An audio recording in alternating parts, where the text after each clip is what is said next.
जनसेवा दुखी पीडित होतील संकटातून मुक्त सर्व सुखाचे आगर माऊली कृपेचे सागर।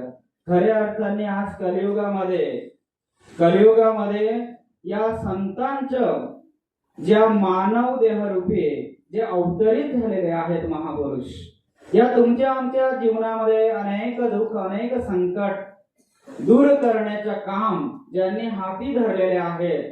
बालपणामध्ये जे भगवान शिवशक्तीचे अंश नाग अवतारी बालब्रह्मचारी ज्यांनी कधी स्वतःचा विचार न करता तुमच्या आमच्या सर्वसामान्य मानवाचा विचार करून आज जगाच्या कल्याणाचा हात जे कार्य हाती धरलेले आहे जनसेवा।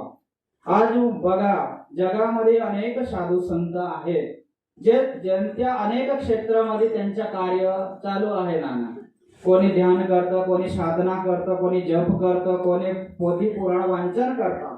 ते स्वतःचं सार्थक करण्यासाठी जो ज्यांनी जीव त्यागून दिलं, जो आपलं पूर्ण शरीर त्यागून दिलं, पण या महापुरुषांचं कार्य बघा की स्वतःचा कधी विचार न करता दुसऱ्यांच्या कल्याणासाठी ज्यांनी स्वतःचा वेळ न विचार करता स्वतःचा शरीराचा न विचार करता आज जगाच्या कल्याणासाठी मी रात्री सुद्धा सांगेल होतो की ही मूर्ती खूप छोटी दिसते पण त्यांची कीर्ती खूप मोठी आहे।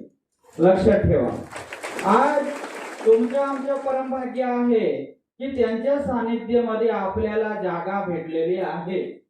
आज या ठिकाणी आल्यानंतर सध्या मी संध्याकाळी सुद्धा सांगेल होतो का या तुलसीगडाला सर्वसामान्य समजू नाही, आपलं इथून मागे जीवन वाया गेला असं समजा, पण या स्थानवरती आल्यानंतर या साधूंच्या सानिध्यामध्ये आल्यानंतर इथून जर तन मनाने आपण भक्ती केली, श्रद्धा ठेवली, विश्वास ठेवलं तर आपलं जीवन वाया समजायचं नाही।